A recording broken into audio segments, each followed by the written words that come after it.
Welcome to the Investor Fuel Real Estate Investing Show, where I interview the nation's top real estate entrepreneurs, industry leaders, and other amazing entrepreneurs to help educate and inspire you to take your business and your life to the next level. My goal is to add tremendous value to you during every single episode of this show. If you get value, I'd love it if you subscribe on your favorite podcast player, subscribe on YouTube, and my very favorite, please share this with your community so we can impact even more entrepreneurs. Let's start today's show. Hey everybody, welcome back to the show. Today I'm here with Terry Thayer, and we're going to be talking about jumping in to new construction. Terry's been rehabbing for quite some time, has a lot of experience here. It's going to be a great show, so listen up. Terry, what's up, buddy? How are you? I am good. How are you doing? Good. Excited to talk about this. There's a lot of people that have transitioned from rehab. I know a lot of people that have done rehabbing and they've kind of moved into new construction, and they like the fact that they can control it and they can put out pretty houses, and they've got a little bit more control over what they're building versus just taking the bones of an old house and fixing it up and stuff. I'm sure we're going to talk about all that stuff today, but before we jump in, you have a ton of experience doing this. Maybe kind of tell us like how you got started and then a little bit about what your business looks like today. Got it. Okay. The short version is I grew up in this business. Construction is all I know. Second generation carpenter. My father was a carpenter, worked with him, since I was young, moved to North Carolina from New York 30 years ago. And, he was when he moved to North Carolina, more in the siding business. I worked with him from 95 to 2000. Basically, I wanted more. I didn't want to work for somebody, and it gave me a lot of experience. When I left there, I had 250 guys under me. It was a big company, and basically said, "Look, make me a partner, pay me a whole lot more, or I'm out." And he didn't do the first two, so I left. But I always had this desire, like, we're working for all these builders. I always wanted to be the builder. Yeah. And I didn't know the path of how to get there. So for the next 2-3 years, I was doing renovations for people, kitchens, bathrooms, such, trying to figure out my foot into the business. Started, meeting with some people, some builders that have been doing it. Gave me some tips on how to get started. And in 2003, that's what I did. So I've been now 23, 24 years, something like that. Yeah. Or 22, if I can't do math, whatever. 20 something years. I've been building houses, building new construction. And, basically, you talked about in the beginning, a lot of people going from flipping to building new. Well, for some weird reason, I was building new and wanted to also get into flipping, but I learned very quickly that is not where I want to go. It just seems like a major waste of time when you know how to build new construction in comparison. The profit margins aren't nearly as good. It's so much more difficult to flip houses than it is to build new construction. Yeah. And so gone through all these different transitions, had a wholesaling operation, shut that down, and now we only focus on building new construction and coaching new construction. Yeah. So you have a little bit of experience with rehab. I mean, obviously you could probably do it with your eyes closed, but in terms of a business model. So maybe just kind of share some of the benefits from the way you see it of rehabbing. And I've fixed and flipped hundreds of houses here. And so it's one of those things where I say I love what it's done for me, but I didn't necessarily love it. All right. Yeah. I kind of said that about real estate. I mean, real estate is kind of the thing that helps me get the thing, but it's not. I've kind of fallen out of love with real estate, even though this is a real estate show. I'm still a real estate investor in many ways. But just talk about the kind of the pros and cons of, like, from as you see it, rehabbing versus kind of new construction. Yeah, I mean, a couple things are. One of the things that I mentioned is profit margins. Like, I think, you're gonna be able to do. I probably flipped about 100 houses over a course of about 10 years. Yeah. That wasn't my main focus. It was always new construction. But you have a lot more time invested into a flip, and there's so many unpredictable things that can happen in a flip where I'll give you an example. I just flipped a house. The last one I flipped was about 6-8 months ago. Something I thought I was, a couple deals came to me, and it was a double wide. Like, there's not much that I can walk into. There's not the whole, tear this up and rot and all that. Like, you can't get that past me. I've built enough houses. I know and understand the whole thing that you can't get that past me, right? But I mean, even the craziest things come up. Like in this particular house, we get down to the end, HVAC system was good, got everything checked out before I finished. Right after we closed on the property, HVAC system seizes. They go over there. It's going to cost me more to fix it than to replace it. And I'm just like, what the hell? So I've got, $8,000, whatever it was, $7,000 that I wasn't expecting. It was dry, not a speck of rain the whole time we flipped this thing. We get down to the end and nothing but rain. As soon as we list it, just starts pouring torrential downpours. Water's getting up underneath, and we put a brick foundation on this thing. So we put a brick block foundation on this thing. Water's getting in there. We go back in, fix the waterproofing and all that, still getting in. Comes find out this thing's got like an underground spring underneath this house, and it's like no. So then I ended up another $10,000 costing me to do something to divert this water, to get it into a pump, to get it out and get it away from the house and make it so it was just like those are things that doesn't matter how much experience you have. There's no way you're gonna know. Yeah. But I don't know, new construction. It's like it's so much easier. Like you're building out everything on paper. The majority of a build is done in office. Yeah. You're building everything out on paper. You're getting your architecture, your engineering, your design, your selections, you're pricing everything out. You've got everything. It's like this is how I describe it a lot of times. Like you take a 5,000 piece Lego set, you throw it on the ground in front of somebody and say, okay, build this thing. It's going to be hard to build it, right? But now if I give you the instruction manual, it says, okay, step 1, step 2, step 3, put this color here, put this. That's building new construction if you're doing it the right way. Dude, I use that analogy of Legos and the instruction manual all the time. So do you? Hilarious that you said that. Yeah, because my son was like really into Legos, and I just talk about like I usually like when you get the instruction manual, you can build the Millennium Falcon, but when those pieces all end up in a big bucket with like 500 other sets, like you're never going to put that back together. And I kind of give the analogy of like, well, really with real estate kind of coaching and stuff too, is like, hey, the information's all out there, but good luck putting it together unless you're working with somebody that's put together the manual for you, Exactly. Yeah, that's funny. And I guess the other thing about new construction, I mean, I suspect we'll get into this a little bit, but you have a few different designs that you probably stick with. Is that fair to say? I mean, no. Versus like a house where you never know you don't know what's behind the wall. You don't know what you're getting into. You kind of know everything about a house when you build it, right? Yeah. When you say designs, are you saying like color selections or house plans? Overall design of the layout of the property and stuff like that. Are you doing like, I guess you could do custom homes, but a lot of builders, I actually talked to somebody else that was on a podcast recently, and he's like, yeah, I've got, he's doing build to rent type stuff primarily, which I know we're going to talk about today. But he's like, I've got like 4 or 5 floor plans that we just kind of do over and over and over again. Is that your model, or you tend to do more variety? No, we do a lot more variety. So it just depends. Like I've got 10 build to rents that I'm getting ready to start. Yeah. And let's see, 8 of them are the exact same floor plan. No, sorry, 6 are the exact same floor plan. And then I've got 4 in the front just because of the lots.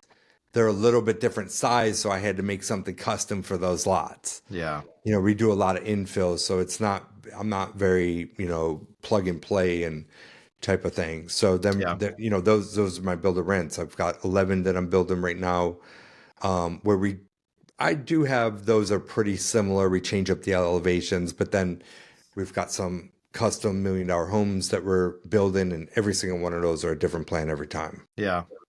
That's great. So let's talk about the kind of the experience needed. So somebody clearly does not need to be experienced as a rehabber to get in to this. You had a lot of experience in trades and stuff like that before you kind of got started, right? But I guess people could come from just about anywhere. They don't necessarily need a lot of experience. I mean, you have the ability to kind of learn all those things to jump in, right? 100%. Yeah. It's like you need drive and determination. Like I can give you all the information as long as you take that information and put it to use and actually implement it. There's a step-by-step process to follow. Are you going to become a better builder over time? Heck yeah. You're going to become more experienced. You're going to learn a lot of different tricks and trades. It's going to become consciousness over time. So yes, you're going to become better, but anybody can build right off of the bat. We've got people in the program that have been flipping wholesaling, never built or flipped anything or did anything with construction whatsoever. Realtors in the group. We have, people that have nothing to do with real estate that just came into the group because they just want to be a builder. Yeah. Yeah. That's cool. So so you don't really need to have, I mean, it is probably fairly common that somebody is moving from being an active real estate investor, a rehabber, or wholesaler, and moving into doing this. I suspect I know several people that have done that over the past couple of years just because they couldn't find enough inventory to fix and flip, or they got tired of, the lack of control or whatever. So that is a pretty common scenario, people that were rehabbers moving into this space, I assume. Yeah, I think it's become like the next sexiest thing to do is like, let's build new construction. The problem with that is that so many people are doing this wrong, in my opinion, and it's going to come back and bite them. And I pray so much that people just start doing it the right way. What I mean by that is when you're fixing and flipping, you have a contractor or sometimes multiple contractors that are coming and doing the work. And you're just finding the deals and they're flipping the property or creating a scope of work and all that. In new construction, you want to become the GC. And I think a lot of people's misconception is the word GC. They think that means that you have to be this tradesman. You have to have all this experience. You have to know how to build something. And none of that is true whatsoever. The GC just is the person that goes and pulls the permits, that puts you basically, when you're handed over to a GC, you're basically everything except for the person pulling the permits and the project manager, which that's another thing. Like I see so many people like, oh yeah, I'm going to partner up with this person and do 50-50 profits with this person because they know how to build the house. I'm like, so you're basically giving 50% to a project manager. They don't know how to find the deals, how to finance the deals, how to do anything. All they are is a project manager, and you're going to give 50%. You're going to give 20% of the work to. You're going to give that person 50%. So it's like it's just a lot of misconceptions with new construction, versus the rehab side. Yeah. So do you have to be? Talk about that role a little bit more as like a GC. Like what do you have to do as a builder? Like what I guess you could start from anywhere, but what's your primary role as a builder? Yeah. Okay. So first and foremost, depending on the state you're in, you have to become licensed. I think Texas, you don't have to have a license in Texas. Is that right? I'm not sure. I don't know that. It is still a little more of the Wild West here generally, but literally. Yeah. I've heard that. I don't know if that's true. I've never really checked that out. But like in the state of North Carolina, I have to get a license. It's very difficult. It's very easy in North Carolina to get a license. Basically, there's a seminar you can go to, you get some books, you study them, you pass a test, you have an application, you have to show some financials. Very easy. Yeah. Other states are a little bit more difficult. And so you're licensed as not a builder, you're licensed as a contractor, or what is that? Licensed general contractor that allows you to build houses. Like like in our state, you can't build anything over $30,000 or $40,000 without becoming a licensed general contractor. So I can build like a shed. You could be a handyman, but you can't be a Yeah, exactly. If I build anything bigger or I do large renovations, I have to be a licensed general contractor. Yeah. Okay. And so like, what are the roles? Like the general contractor is basically a real estate investor. We find money. We put the deals together. We find lots. We get, create the architecture, the design, the selections, kind of put together the vision on paper to put it out in the field to actually build it. And then you're the one ultimately responsible for the build. But if you hire the right people, you have to hire licensed trades for different things too. Sure. Yeah. And are you building, I guess you could do anything, but is your focus on, from high-end luxury to entry-level price point houses? Like what's kind of your sweet spot, or what do you teach people? Is it to kind of stay around the median price point in the marketplace so there's a lot of demand, or is it like high-end stuff, or what does that look like? Yeah, I think that people should probably stay around median to start off with, get comfortable. It's a big boy game. You can win and lose a lot of money in this game. So you want to make sure that you understand the product, how to build the basics before you start getting into luxury. If you feel comfortable with luxury, go with luxury. I mean, it's not that much of a difference. You just want to make sure that you're building a good, solid product because the luxury buyers are a little bit more experienced, a little bit more savvy, and they know what they're looking for. Yeah. Yeah. So I usually say like median price range is typically your national builders. Yeah. Right. That's what they're building. It's almost impossible to build median price range because you can't buy the dirt cheap enough. You can't build cheaper than what they can build. Yeah. So like, for example, here median, I think is right around 400, a little more than 400. I would say like a good solid product for a builder like myself would be like 650,000. Somewhere between like that 550 and 800,000 is a good place to start and play in. Yeah. So let's talk about, you kind of said a couple things as a GC. Their role is finding lots and finding money. So let's go, I want to talk about both those, but let's go into lots first. So infill lots. And for those that don't know, those are just like, there was a development there and there's a couple lots that are still around and you're just going into an existing development and you know, were they always never built on? I mean, I guess you could scrape houses and stuff like that. Maybe not. That's probably a little bit harder at that price point, is my guess. But like, how do you find lots? And what, as an owner, like, because these are you can't build if you can't find a lot. So how do you find the lots? Yeah, so I mean, a lot of people they'll do marketing for lots or whatever especially for infill stuff or tear down new builds and such. You could buy from wholesalers, and I've bought from wholesalers. I've done marketing for deals. But honestly, like I've got a really easy way of finding deals. Like I have no problem finding deals. I turn away more deals that come my way than I turn away so many deals because I just can't handle all the stuff that comes to me. And so occasionally a wholesaler will bring me something that I'll be like, yeah, this makes sense just because they don't know what they're looking at. For example, just before we started recording, I have a build to rent product. I'm building 10 houses on there. There was one house, and this is kind of in a downtown area. I believe it's like 0.7, maybe almost 0.8 acres, so not very big. Yeah. And we're putting 10 houses on it. So I turned that one lot into 5 lots, and then I could put a primary with an ADU on each one of them, and I'm renting it. And so the way we laid it out, it works very well, and we're finishing up our final architecture. We'll go into permits, start building them here in about 2 months. Yeah, that's cool. And a deal like that, like, are there some zoning issues you have to get changed? I mean, is it, you kind of, once you do this a little bit, you kind of know how to play the game, right? But it's probably not everybody would know how to go turn one lot into 10 lots. Right. You have to learn it, obviously. Right. And just give you a quick high level view on that is I don't look to change zoning. Zoning is, I mean, that's a longer game. Yeah. I mean, that could sometimes take 6 months. It could take years to do it. And it could be a 50-50 toss up whether you actually get it. Yeah. There's a lot that goes into zoning change. So what I do is I focus and hone in on a particular zoning that I know I can maximize density out of. So on this one, I think it's RU5 is what the zoning was called. And I can basically build on 2,000 square feet. I can build a single family primary with the ADU on there.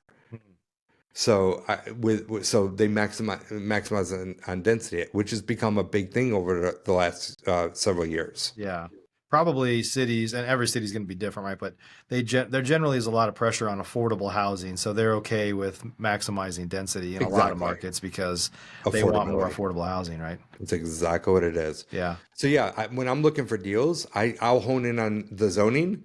I'll look at a GIS map, and then I could just look for lots that are abnormally big, a little bit bigger than other lots, and I know I could split that lot up into, maybe 2 or 3 or 4 or even 10 at this point. Yeah, and the traditional wholesaler, fix and flip investor is looking at the value of the current house fixed up. Exactly. They're not looking at what if I bulldoze this and add 10 houses on this lot, right? So they're valuing it very differently than what you would. Yes, like they brought that to me as a fix and flip, and I looked at this and I was like, "Holy crap, this is a big lot." Yeah. At first I was like, "No, I'm not interested in buying any flips," and I was like, "Let me look at this." Look at it on GIS view. I'm I'm like, damn, this is a big lot for this Yeah, yeah, area. I could do something to this.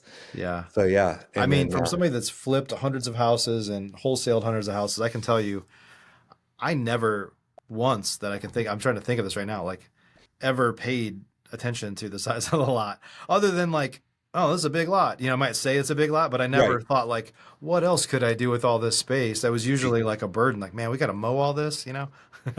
exactly, Yeah. Uh, exactly. yeah, it's funny.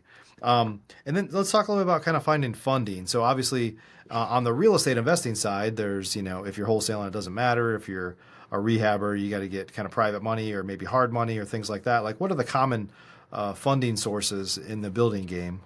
Yeah, so I mean, it's going to be it's kind of hard to say hard money lenders. I call them institutional lenders. They're not quite a bank. They're more than a one person operation hard money lender or somebody that's kind of pulling funds. Yeah. They're more than that, but they're not quite a bank. They're working with hundreds of millions of dollars versus a couple $1,000,000 or something. Yeah. So those types of hard money lenders I'm working with on the builds. I don't work with traditional banks just because they're a pain in the ass. They take too long. Yeah.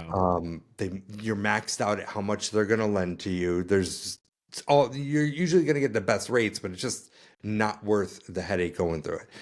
So that's what I do for my construction loans. 100% of my construction loans go that route.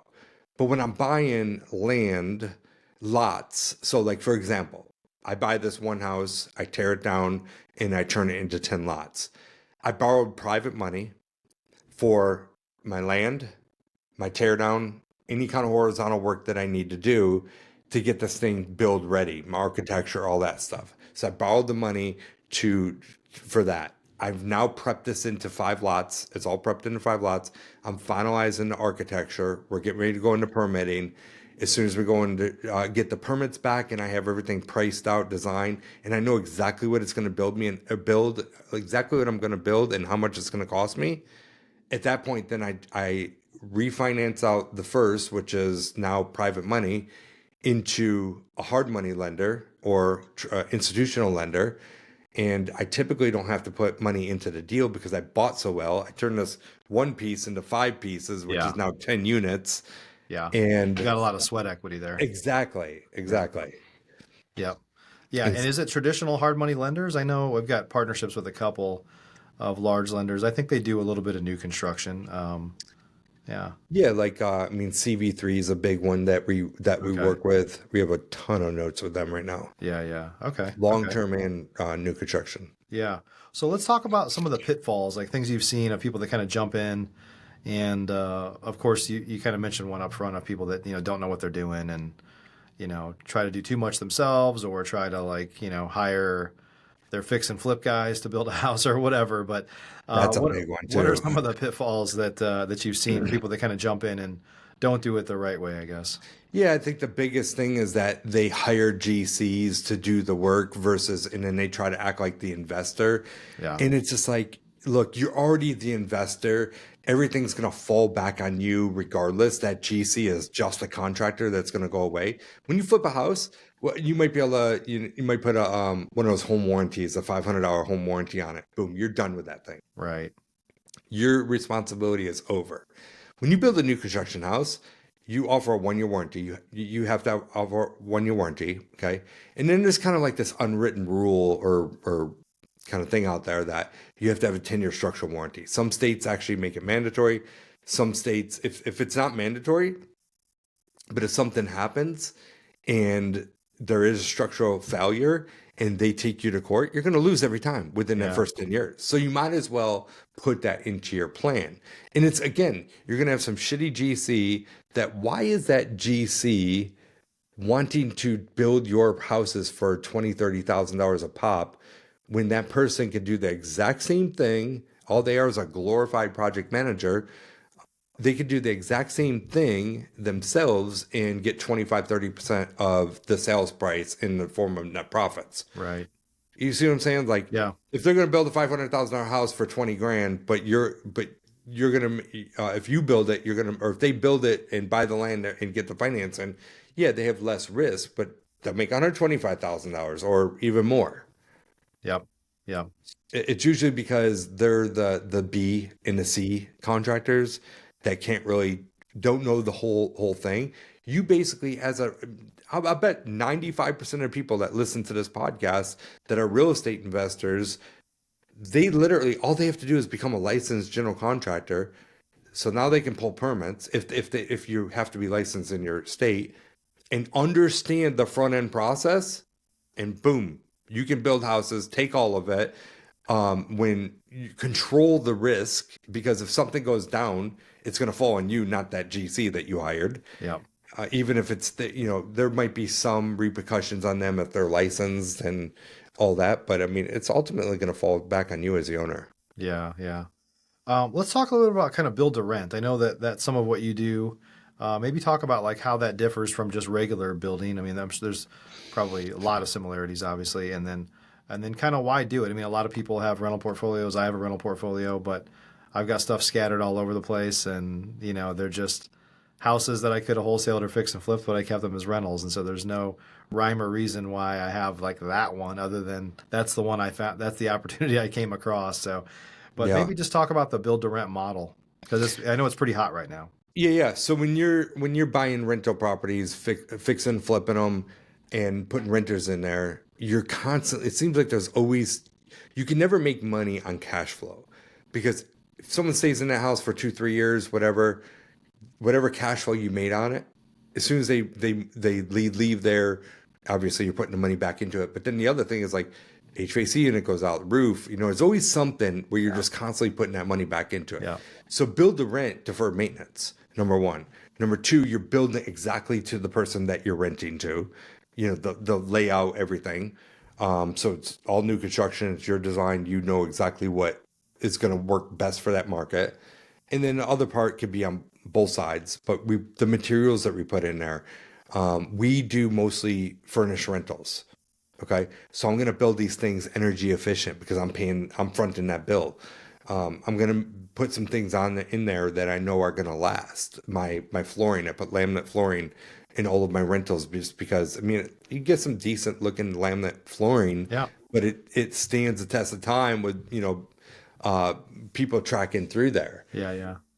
So, and then the other thing is like, you're like I just mentioned, I like to have them all in one area. So I have like 10 over here, 6 over here, got 9 over in another spot. So I've got these groups and they're in, these groups of areas.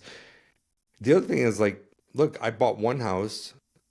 Take that, the expense of that one house and I split that into 10. So I have almost no upfront cost, my construction costs and all that. Because I'm building them, I can build them a lot more efficient. I can determine what my outcome is from the very, very beginning. Yeah. And so I have a lot more equity into them than most people that are just buying a house to fix and flip or fix and rent. Yeah. Yeah. You've got that sweat equity in there again. So Yeah.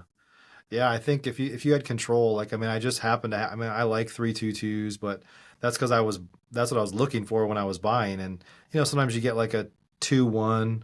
I probably have a few of those that are not the best performers, but you can really kind of optimize the space, right? You can say like, hey, I want to build 4-2s or whatever, because I can and I mean, it's not going to cost you that much more to build a 4-2 than a 3-2. Right. But the rents are probably better. You're probably more likely to get a family that's going to stay there longer. All those things, right? So you can really kind of control what do you want to own as a rental and just go ahead and build it, right? Yep, exactly. Yeah. And Yeah. whether you want long-term or short-term rentals and how you build them out and all that. Yeah. Yeah. And I guess I know you said earlier, like a lot of builders, I think you said this before we started recording, a lot of builders just keep plowing their own money back into the business. They just kind of keep rolling forward their profits. And, this is a great way to kind of build long-term wealth, is to like reinvest some of that money in your rental portfolio, and use, OPM for the new construction side, right? Yeah, totally. Yeah. A lot of builders, they don't understand what we understand with money and how you can, why are you putting so much money into your own deals? Like there's so many ways of OPM, borrowing other people's money, and being able to manipulate your deals to not have to put money into your deals, where a lot of these people are like, they think that they need to put all this money into it, and then they're just rolling it into the next, and they never really have money, but they're making big profits. Yeah. Or they can only do so much. They can't really scale because there's only so much cash. Yeah. That's great. Awesome. Well, Terry, if folks want to learn more about you or connect in some way, where can they go? So Instagram's always the easiest. It's Terry Thayer II is my Instagram handle. DM me there, and that's the best way to connect with me. Okay, awesome. Well, thanks for joining us today. Appreciate the insights. I'm intrigued. While we were meeting here, I texted my contractor and said, hey, maybe we need to get into new construction. That really happened. So I haven't read it yet because I don't want to get distracted, but it's interesting. I've been intrigued by it for a long time. Yeah. And, there's only so many things you can do in a day, but it's intriguing for sure. And I'm going to market with DFW with 8 million people and growing fast, so there's a lot of opportunity here. Heck yeah, there's a lot of opportunity there. Yeah. Awesome, man. Well, great to see you. Hope everybody watching this got some good value from today. Go check out Terry. He's putting out a lot of good content too. I've seen some of it, so make sure you're following along with him as well if you have any interest at all in jumping into new construction. So appreciate you guys. We'll see you on the next show. Thanks for joining us for today's show. You can learn more about the amazing benefits of the Investor Fuel Mastermind community, including surrounding yourself with hundreds of other rock stars, 100% financing on your deals, and members-only discounts from vendors you're likely already using that, as a member of Investor Fuel, will save you more than the cost of your membership. Visit investorfuel.com to learn more. You can also check out the show's notes for access to free resources, how to get access to world-class lead generation, and even how to work with me directly one-on-one. Don't forget to subscribe so you never miss another episode. See you on the next show.